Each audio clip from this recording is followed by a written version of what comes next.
ഇയാള് ഈ കാണുന്ന വ്യക്തി ഇദ്ദേഹം മടവൂർ ശേഖുന പടച്ചവനാണ് എന്നൊക്കെ പറഞ്ഞ് പാടിയ ഒരു വ്യക്തിയാണ്. വിവാദങ്ങളൊക്കെ ഏറെ ഉണ്ടായി. എന്നാൽ ഇന്ന് ഇദ്ദേഹം പുതിയ വിവാദവുമായിട്ട് വന്നിട്ടുണ്ട്. അതുകൊണ്ട് എന്നെ കേൾക്കുന്ന ആളുകൾ ഇദ്ദേഹത്തെ കരുതിയിരിക്കണം, പേടിക്കണം, ശ്രദ്ധിക്കണം. ഇല്ലെങ്കിൽ നമ്മുടെ ആക്കിബത്ത് നഷ്ടപ്പെട്ടു പോകും. എന്തുകൊണ്ട്? നിങ്ങൾ കേട്ടു നോക്ക് അദ്ദേഹത്തിന് ഒരു വീഡിയോ. 313 ബദരീങ്ങൾക്ക് പകരം ഞാൻ ഒറ്റക്ക് മതി നിങ്ങൾക്ക്. കേട്ടോ, 313 ബദരീങ്ങൾക്ക് പകരം ഞാൻ ഒറ്റക്ക് മതി എന്ന് മടവൂർ ശേഖുൻ അങ്ങനെ പറഞ്ഞിട്ടുണ്ടോ? അല്ലാഹു റസൂലു ആലം, നമുക്കറിയില്ല. പറഞ്ഞ രൂപത്തിലാണ് ഈ ചങ്ങായി പാട്ട് പാടുന്നത്. ഹക്കാണത്ര. ബാക്കി കേൾക്ക്. 313 ബദരീങ്ങൾക്ക് പകരം ഞാൻ ഒറ്റക്ക് മതി നിങ്ങൾക്ക്. 1000 ശംസുല്ലുലമക്ക് പകരം എന്റെ സ്വാഹിബിന്റെ രൂപം മതി നിങ്ങൾക്ക്. റസൂലുള്ളാഹി സ്വല്ലല്ലാഹി അലൈഹി വസല്ലം തങ്ങളെ മദ്ഹ് ചെയ്ത് അള്ളാഹുവിനേക്കാളും സ്ഥാനം കൊടുക്കുന്ന അവസ്ഥയിലേക്ക് എത്തി. അവസ്ഥയിലേക്ക് ഇതൊന്നും ഞാൻ അങ്ങോട്ടേക്കൊന്നും ഞാൻ കയറുന്നില്ല. അറിയാൽ എന്നെ ചിലപ്പോൾ പിടിച്ചാൽ കിട്ടയില്ല. ആ ഹാലിലേക്ക് എത്തി. ഔലിയാക്കളെ പുകഴ്ത്തി അള്ളാഹിന്റെ ആവശ്യം ഇപ്പോൾ ഇവിടെ ഇല്ല. ഔലിയാക്കൾ മതിയെന്നായി, അള്ളാഹിന്റെ ആവശ്യമില്ല. ആ അവസ്ഥയിലേക്ക് ഒരു പാട്ടെത്തി. അതും വലിയ പാട്ട്.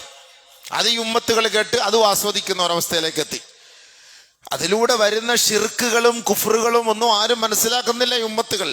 അല്ലാഹു അലം. പാട്ട് ഒരാളെ പുകഴ്ത്തുക എന്ന് പറഞ്ഞാൽ അനാവശ്യമായി അങ്ങോട്ട് പുകഴ്ത്തലല്ല വേണ്ടത്. അതിനകത്ത് വലിയ അർത്ഥമൊന്നുമില്ല. അപ്പൊ നമ്മളൊക്കെ നമ്മുടെ ഇവിടുത്തെ ഒക്കെ ഓരോ മന്ത്രി അല്ലെങ്കിൽ MLA അല്ലെങ്കിൽ ഓരോ ആളുകളെ ഇവിടുത്തെ VIP കളൊക്കെ ഭയങ്കരമായിട്ട് പുകഴ്ത്തും. ആരാധ്യൻ എന്ന് പറഞ്ഞാൽ ആരാ ഈ ആരാധ്യൻ? അവർക്ക് എന്ത് ആരാധന അർപ്പിക്കാനാണ്? അവരെയൊന്നും ആരാധിക്കൽ നമ്മുടെ ഡ്യൂട്ടിയല്ല. അല്ലാഹു അല്ലാതെ ഒരു സൃഷ്ടാവിനെ ഈ ലോകത്ത് ഒരു ശക്തിയെ നമുക്ക് ആരാധിക്കാൻ അവകാശമില്ല. ഒരു വ്യക്തി പൂജ നമുക്ക് ഒരിക്കലും അംഗീകരിക്കാൻ പറ്റൂല. അവന്റെ മുന്നിൽ പോയി കുനിയ, അവന്റെ മുന്നിൽ പോയി നമ്രശരസ്കനാവുക, അവന് പോയി സുജൂദ് ചെയ്യുക. പക്ഷെ വലിയ ഒരു നേതാവ് അല്ലെങ്കിൽ നാടിന്റെ ഒരു പ്രമുഖൻ വരുമ്പോ, അല്ലെങ്കിൽ രാജ്യത്തിന്റെ ഒരു പ്രതിനിധി അല്ലെങ്കിൽ രാജ്യത്തിന്റെ കിരീടാവകാശി എന്നിരിക്കട്ടെ, രാജ്യത്തിന്റെ പ്രധാനമന്ത്രി എന്നിരിക്കട്ടെ, വരുമ്പോ അവരുടെ മുന്നിൽ പോയി നമ്രശിരസ്കരാവുക എന്ന് പറഞ്ഞാൽ മുഅ്മിനിനെ അപേക്ഷിച്ചിടത്തോളം, ഒരു മുസ്ലിമിനെ അപേക്ഷിച്ചിടത്തോളം അംഗീകരിക്കാൻ പറ്റൂല. അത് അള്ളാന്റെ മുന്നിലല്ലാതെ ഈ സുജൂദ് വേറെ അള്ളാഹു അംഗീകരിക്കാത്ത കാര്യമാണ്. അപ്പൊ ഈ പൂജ കൂടി അള്ളാഹെ കാട്ടിലും ഈ മഖ്ലൂക്കുകൾക്ക്, സൃഷ്ടികൾക്ക് സ്ഥാനം കൊടുക്കുന്ന ഒരു അവസ്ഥയിലേക്ക് നഊദു ബില്ലാഹ് എത്തിപ്പോയി. അതുകൊണ്ടാണ് റസൂലുള്ളാഹി സ്വല്ലല്ലാഹു അലൈഹി വസല്ലമ തങ്ങൾ പോലും ഇരിക്കുന്ന മജ്ലിസിൽ സ്വഹാബാക്കൾ നബിതങ്ങളെ പുകഴ്ത്തിയപ്പോൾ, നിങ്ങൾ യഹൂദി നസ്രാണികൾ പുകഴ്ത്തിയതുപോലെ നിങ്ങൾ എന്നെ പുകഴ്ത്താൻ നിൽക്കണ്ട. ഒരാളെ അനാവശ്യമായി പുകഴ്ത്തുന്നത് കണ്ടാൽ അവന്റെ വായിൽ മണ്ണ് വാരിയിട് എന്ന് റസൂലുള്ളാഹി സ്വല്ലല്ലാഹു അലൈഹി വസല്ലം തങ്ങൾ പറഞ്ഞു. ചില ആളുകൾക്ക് ചിലരെ പുകഴ്ത്തുന്നതാണ് ഭയങ്കര ഇഷ്ടം. ഇങ്ങനെ പൊക്കി കൊടുക്കണം. അല്ലാഹു അക്ബർ. അതിലെന്തോ വലിയ ഒരു കാര്യമുള്ളത് പോലെയാണ്. പടച്ചവൻ കാത്ത് രക്ഷിക്കുമാറാകട്ടെ. അപ്പൊ അതുകൊണ്ട് നമ്മൾ അങ്ങനെ പുകഴ്ത്താനും ആവശ്യത്തിന് എല്ലാം മിതമായ നിലയിൽ സബീല, എല്ലാ കാര്യത്തിനും നമുക്ക് മിതമായ ഒരു മാർഗം നമ്മൾ കണ്ടെത്തുക. മിതമായ മാന്യമായ നിലയിൽ ഇസ്ലാമിക ശരീഅത്തിന് ഖിലാഫല്ലാത്ത, അതിനെതിരായി വരാത്ത നിലയിലുള്ള മദ്ഹുകളൊക്കെ നമുക്ക് നല്ലത് തന്നെയാണ്. പക്ഷേ ഒരു അതിര് കടന്നു പോകുന്നു എന്ന് ചില പാട്ടുകളിലൂടെയും ചില ആളുകളുടെ പ്രവർത്തനത്തിലൂടെയും നമുക്ക് തോന്നിപ്പോവുകയാണ്. പടച്ചവൻ കാത്തുരക്ഷിക്കുമാറാകട്ടെ. അതുകൊണ്ടാണ് ഹബീബായ റസൂലുള്ളാഹി സ്വല്ലല്ലാഹു അലൈഹി വസല്ലമ തങ്ങൾ അവസാന നിമിഷങ്ങളിൽ ഏറ്റവും കൂടുതൽ പറയുന്നത് ഷിർക്കിനെ നിങ്ങൾ സൂക്ഷിക്കണം. യഹൂദി നസ്രാണികൾ ഖബറുകൾ അവർ ആരാധിക്കുന്നത് പോലെ നിങ്ങൾ എന്റെ ഖബർ ആരാധിക്കുന്ന ഒരവസ്ഥയിലേക്ക് എത്തരുത്. റസൂലുള്ളാഹി സ്വല്ലല്ലാഹു അലൈഹി വസല്ലം തങ്ങൾ പറഞ്ഞാണ്, അവർ അമ്പിയാക്കളുടെ ഖബറുകളെല്ലാം ആരാധനാലയങ്ങളാക്കി മാറ്റി. നിങ്ങൾ അതുപോലെ എന്റെ ഖബറും ആരാധനാലയമാക്കി മാറ്റരുത് എന്ന് ഹബീബുന ഷഫീന റസൂലുള്ളാഹി സ്വല്ലല്ലാഹു അലൈഹി വസല്ലം തങ്ങൾ പറഞ്ഞു. റസൂലുള്ളാഹി തങ്ങളുടെ അടുക്കൽ പോയി സിയാറത്ത് ചെയ്ത് അവിടെ റൗളയിൽ നമസ്കരിച്ച് നമുക്ക് ദുആ ചെയ്യാം. അവിടെ ആരാധന പാടില്ല എന്നാണ് റസൂലുള്ളാഹി സ്വല്ലല്ലാഹു അലൈഹി വസല്ലം തങ്ങൾ പറഞ്ഞ. ഒരു കാലഘട്ടത്തിൽ നിങ്ങൾ അങ്ങനെ സംഭവിക്കുമോ ഇല്ലയോ, അതുണ്ടാകാതിരിക്കാൻ നബി തങ്ങൾ നേരത്തെ അത് പറഞ്ഞു പോയി.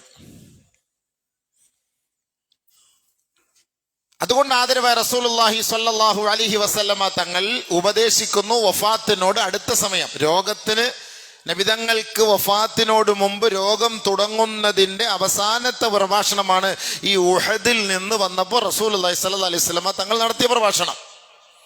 ഇതൊക്കെ നമുക്ക് പാഠമാണ്. അതിനാണ് ഞാൻ ഈ നിങ്ങളോട് ഇതൊക്കെ പറയുന്നത്.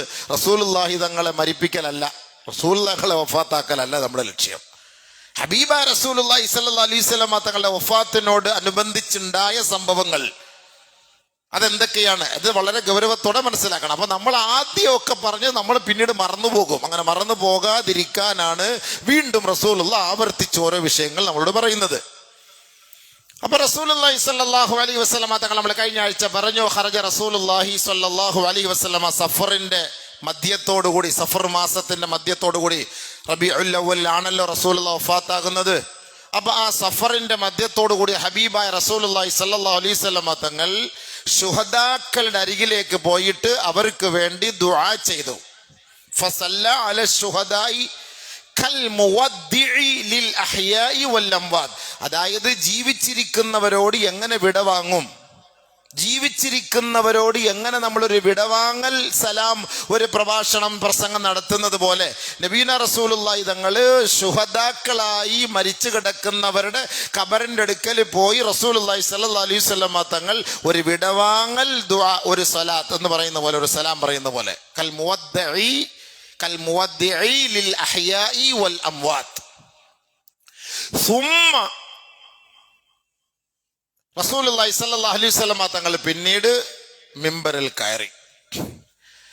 എന്നിട്ട് ഹബീബുന റസൂലുള്ളാഹി തങ്ങൾ പറഞ്ഞു, ഇന്നി ഫറത്തുൽ ലക്കും, ഞാൻ മുമ്പേ പോവുകയാണ് കേട്ടോ. ഹബീബ റസൂലുള്ളാഹി സ്വല്ലല്ലാഹു അലൈഹി വസല്ലമ തങ്ങൾ പറഞ്ഞു, മിമ്പറിൽ കയറി നബിയുന റസൂൽ തങ്ങൾ പറഞ്ഞു, ഇന്നി ഫറത്തുൽ ലക്കും, ഞാൻ മുമ്പേ പോവുകയാണ്. വ അന ഷഹീദുൻ അലൈക്കും, ഞാൻ ഈ പറഞ്ഞ കാര്യങ്ങളൊക്കെ അതിൻ്റെ മേൽ ഞാൻ സാക്ഷ്യമാണ്. നിങ്ങൾ എൻ്റെ ഉമ്മത്തികളാണ്, ഞാൻ അതിൽ സാക്ഷ്യം വഹിച്ചിരിക്കുകയാണ്. ഈ പറയപ്പെട്ട വിഷയങ്ങളെല്ലാം നിങ്ങൾ ഏറ്റെടുക്കും എന്നതിൽ എനിക്ക് വിശ്വാസമുണ്ട്. ഹബീബുന റസൂലുള്ളാഹി സ്വല്ലല്ലാഹു അലൈഹി വസല്ലമ തങ്ങൾ ഇതൊക്കെ ഇങ്ങനെ പറഞ്ഞു പോവുകയാണ്. ഉഅ്തീതു മഫാത്തിഹ ഖസാഇനിൽ അർള്, ഭൂമിയുടെ ഖജനാവിന്റെ താക്കോൽ അള്ളാഹു എൻ്റെ കൈകളിൽ നൽകിയിട്ടുണ്ടായിരുന്നു. ഭൂമിയുടെ ഖജനാവ് എന്ന് പറഞ്ഞാൽ റസൂലുള്ളാഹി സ്വല്ലല്ലാഹു അലൈഹി വസല്ലമ തങ്ങൾക്ക് എന്ത് വേണമെങ്കിലും ഭൂമിയിൽ ചോദിച്ചാൽ അള്ളാഹു സുബ്ഹാനഹു വ തആല നൽകും. ഉഹദ് സ്വർണമാക്കി തരട്ടെ, ഉഹദ് മല സ്വർണമാക്കി തരട്ടെ എന്ന് ഹബീബായ തങ്ങളോട് ചോദിച്ചപ്പോൾ അള്ളാഹിന്റെ റസൂല് വേണ്ട എന്നാണ് പറഞ്ഞത്. അത്രത്തോളം അള്ളാഹു തആല ഭൂമിയുടെ എല്ലാ ഖജനാവിന്റെ താക്കോലും നബിതങ്ങളുടെ കൈകളിൽ കൊടുത്തു. പക്ഷെ റസൂലുള്ളാഹി സ്വല്ലല്ലാഹു അലൈഹി വസല്ലമ തങ്ങൾ പറഞ്ഞ വാക്കാണ്, അതല്ല എനിക്ക് വലുത്. ഖസാനയുടെ താക്കോൽ റസൂലുള്ളാഹി തങ്ങളെ ഏൽപ്പിച്ചു. പക്ഷെ അതിനോടായിരുന്നില്ല നബി സല്ലല്ലാഹു അലൈഹി വസല്ലമ തങ്ങളുടെ താല്പര്യം, ആഗ്രഹം. ഇത് അള്ളാഹിന്റെ റസൂൽ നമുക്കത് പഠിപ്പിച്ചിരിക്കുകയാണ്. എന്തിനാണ് ഈ ഭൂമിയുടെ അലങ്കാരങ്ങൾ? ഇന്ന മിമ്മ അഖാഫു അലൈക്കും മാ യഫ്തഹില്ലാഹു അലൈക്കും മിൻ സഹ്റത്തി ദുനിയ വസീനതിഹ ഔ കമാ ഖാല അലൈഹി സ്വലാത്തു വസ്സലാം. എനിക്ക് നിങ്ങളെ ഭയം ഏറ്റവും കൂടുതൽ ഈ ഭൂമിയുടെ ആഡംബരങ്ങളെല്ലാം നിങ്ങളുടെ കൈകളിൽ അള്ളാഹ് ഏൽപ്പിച്ച് അത് നിങ്ങളുടെ മുന്നിൽ തുറന്നു തന്ന് അതിൽ നിങ്ങൾ വിരാജിക്കുന്ന ഒരു സാഹചര്യം ഉണ്ടാകുമോ എന്നാണ് എനിക്ക് ഭയം. റസൂൽ തങ്ങൾ പറഞ്ഞ വാക്കാണ്, എനിക്കതാണ് ഭയം.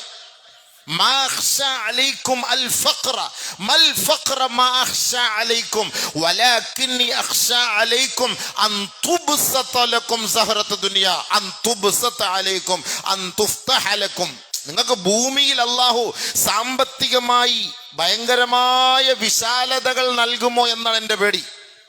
അല്ല, നിങ്ങൾ ദാരിദ്ര്യത്തിൽ പെട്ട് നിങ്ങൾ ചത്തുപോകും, നശിച്ചു പോകും എന്നെനിക്ക് പേടിയില്ല. നിങ്ങൾ പട്ടിണി കിടന്ന് മരിക്കുമെന്ന് എനിക്ക് പേടിയില്ല. സാമ്പത്തികമായ നിലയിൽ ഭയങ്കരമായി അള്ളാഹു നിങ്ങളെ ഉന്നതിയിലേക്ക് എത്തി നിങ്ങളെ പടച്ച തമ്പുരാൻ പരീക്ഷിക്കുമോ എന്ന് പേടി. സമ്പത്ത് കൂടുമ്പോൾ അതിൻ്റെ അർത്ഥം പരീക്ഷണം എന്നാണ് അതിൻ്റെ അർത്ഥം. ഹബീബായി തങ്ങൾ പറഞ്ഞ വാക്കാണ്. ഇതാണ് വഫാത്ത് റസൂലുള്ള എന്ന് പറഞ്ഞിട്ട് കാര്യമില്ല. റസൂലുള്ളാഹിയുടെ വഫാത്ത് 5 മിനിറ്റ് കൊണ്ട് 10 മിനിറ്റ് നമുക്ക് പ്രസംഗിച്ച് തീർക്കാം. റസൂലുള്ളാഹി തങ്ങളുടെ മുമ്പ്, വഫാത്തിന് മുമ്പ് വന്ന ആ സംഭവങ്ങളും ആ ഉപദേശങ്ങളുമാണ് എൻ്റെ നിങ്ങളുടെ ജീവിതത്തിൽ പാഠം. റസൂലുള്ളാഹി തങ്ങൾ വഫാത്താവലല്ല വിഷയം. വഹുവ ഫീ ഖബ്രി ഹയ്യുൻ, നബി തങ്ങൾ അവിടുത്തെ ഖബറിൽ ജീവിച്ചിരിപ്പുണ്ട്. ഇന്ന് നമ്മളിവിടെ നിന്ന് ഈ മണക്കാട് മെമ്പറിൽ നിന്ന്, ഈ നാട്ടിൽ നിന്ന്, ഈ ലോകത്തിന്റെ ഏത് ദിക്കിൽ കോണിൽ നിന്നൊരു സ്വലാത്ത് ചൊല്ലിയാലും ഹബീബായ റസൂലുള്ളാഹി സ്വല്ലല്ലാഹു അലൈഹി വസല്ലമ തങ്ങൾ അതിന് മറുപടി പറയും. അതുകൊണ്ടാണ് നമ്മൾ അവിടെ സ്വലാത്ത് ചൊല്ലുന്നത്. ഹബീബുന റസൂലുള്ളാഹി സ്വല്ലല്ലാഹു അലൈഹി വസല്ലമ തങ്ങൾ ഈ ദുനിയാവിൽ നിന്ന് വിട പറയുന്നതിന് മുമ്പ് മക്കളെ, വാപ്പ വിളിച്ചിട്ട് ഉപദേശിക്കുന്ന പോലെ, മക്കളെ ഞാൻ പോവാണ്, ഇത്രയൊക്കെ നാളെ ഇതൊക്കെ സൂക്ഷിച്ചിട്ടുണ്ട്, നീ അതൊക്കെ സൂക്ഷിക്കണം, അവരെ സൂക്ഷിക്കണം, ഇവരെ സൂക്ഷിക്കണം, ആ വീട് സൂക്ഷിക്കണം, ഈ കട നീ സൂക്ഷിക്കണം എന്നൊക്കെ റസൂലുള്ളാഹി തങ്ങൾ ഉപദേശിച്ചതുപോലെ മക്കളോട് വാപ്പ ഉപദേശിച്ചു കൊടുക്കാണ്. ഹബീബുന റസൂലുള്ളാഹി തങ്ങൾ നമ്മളെ ഉപദേശിക്കാൻ. നിങ്ങൾക്ക് സാമ്പത്തികമായി ഒരു കുറവുണ്ടാവില്ല, സാമ്പത്തികമായി അള്ളാഹു നിങ്ങൾക്ക് ധാരാളം തരും. എനിക്കതാണ് പേടി, ആ സമ്പത്തിന്റെ മടിത്തട്ടിൽ നിങ്ങൾ വിരാജിക്കുമ്പം അള്ളാഹുവിനെ നിങ്ങൾ മറന്നു പോകുന്നു. അതാണ് എനിക്ക് പേടി. ഇന്ന മിമ്മ അഖാഫു അലൈക്കും മാ യഫ്തഹു ലക്കും മിൻ സഹറത്തി ദുനിയ വസീനതിഹാ. ദുനിയാവിന്റെ അലങ്കാരവും ആർഭാടവും നിങ്ങളുടെ മേൽ തുറക്കപ്പെടുന്നതാണ് എനിക്ക് ഏറ്റവും വലിയ ഭയം.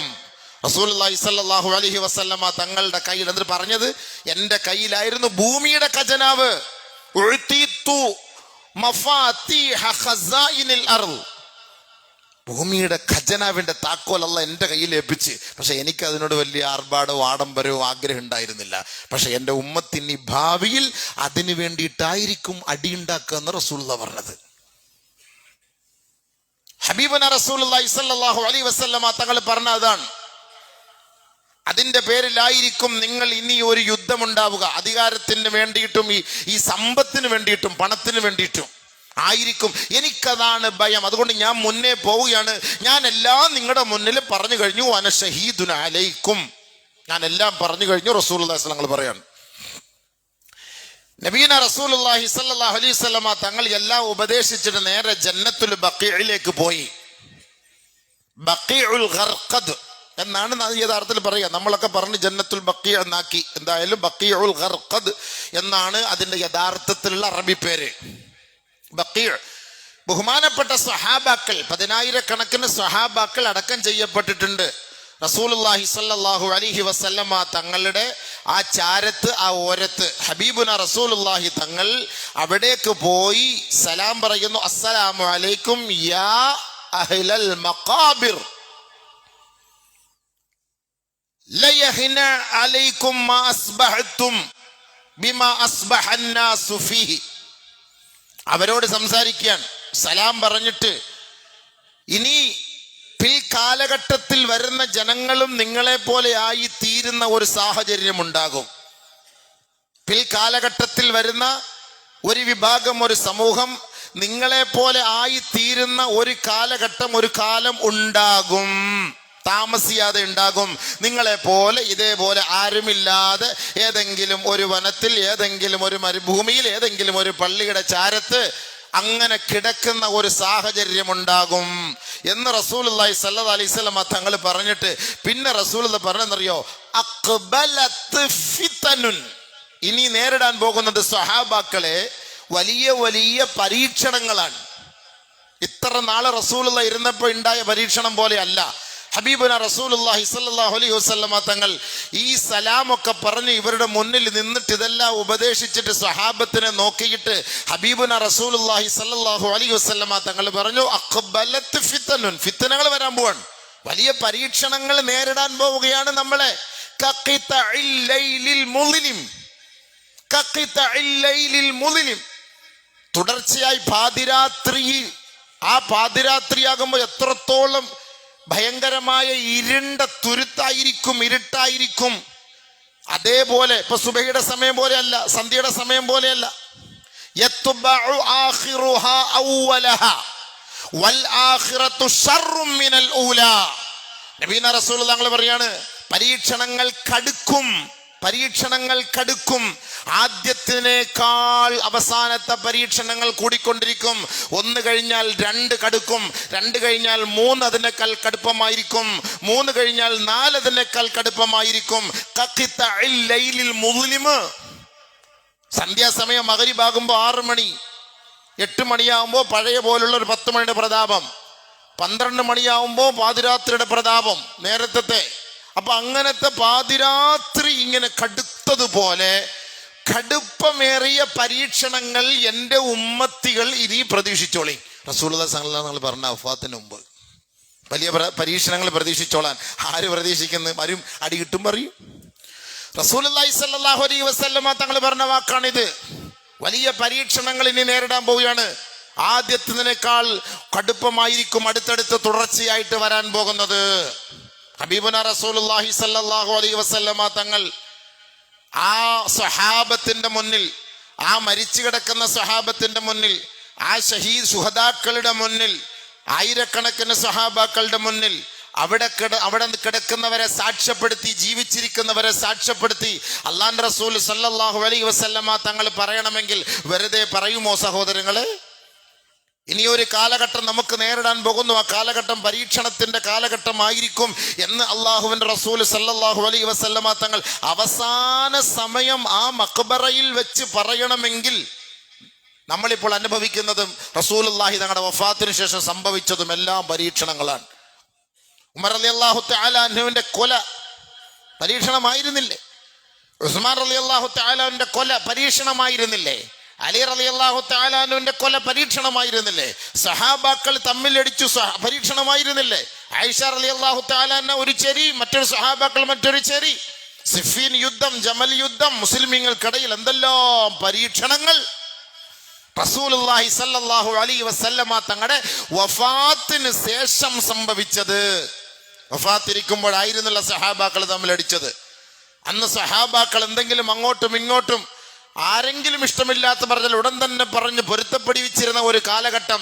അതേ റസൂലുള്ളാഹി സ്വല്ലല്ലാഹു അലൈഹി വസല്ലമ തങ്ങൾ പറഞ്ഞു, ഇനി ഒരു കാലഘട്ടം വരും, ആ കാലം ഞാൻ വിട പറഞ്ഞു പോയാൽ അതിനുശേഷം വലിയ പരീക്ഷണങ്ങൾ നിങ്ങൾ നേരിടേണ്ടി വരും. എല്ലാ മേഖലകളിലും സമസ്ത മണ്ഡലങ്ങളിലും പരീക്ഷണങ്ങളായിരിക്കും. മാതാപിതാക്കളും മക്കളും തമ്മിൽ പരീക്ഷണങ്ങളായിരിക്കും. മക്കളും മാതാപിതാക്കളും തമ്മിൽ പരീക്ഷണങ്ങളായിരിക്കും. പ്രജകളും അനുയായികളും ഭരണീയരും ഭരണാധികാരികളും ഭയങ്കരമായ പ്രശ്നങ്ങൾ തന്നെയായിരിക്കും. ഓരോ മേഖലകളിലും പ്രശ്നങ്ങളായിരിക്കും. ആദരവായ റസൂലുള്ളാഹി സ്വല്ലല്ലാഹു അലൈഹി വസല്ലം തങ്ങൾ പറഞ്ഞതാണ്. ഇത് വെറുതെ പറഞ്ഞ വാക്കല്ലല്ലോ, ഇതാണ് ഞാൻ പറഞ്ഞത്.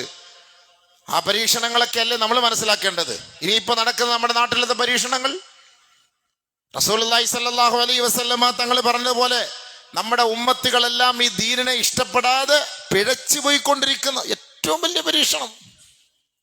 സമ്പത്തിന്റെ അതിപ്രസരത്തിൽ നമ്മൾ ഒളിച്ചോടുമ്പോ, അതിന്റെ പിന്നാലെ നമ്മൾ ഓടുമ്പോ ഈമാനും ഇസ്ലാമും എന്തെന്ന് പോലും മനസ്സിലാക്കാതെ അതിൽ നിന്ന് പിന്തിരിഞ്ഞ് ഉമ്മത്ത് ദുനിയാവിന്റെ സഹറത്ത് ദുനിയാവിന്റെ അലങ്കാരത്തെ ഇഷ്ടപ്പെടുക എന്നുള്ളത് ഏറ്റവും വലിയ പരീക്ഷണം.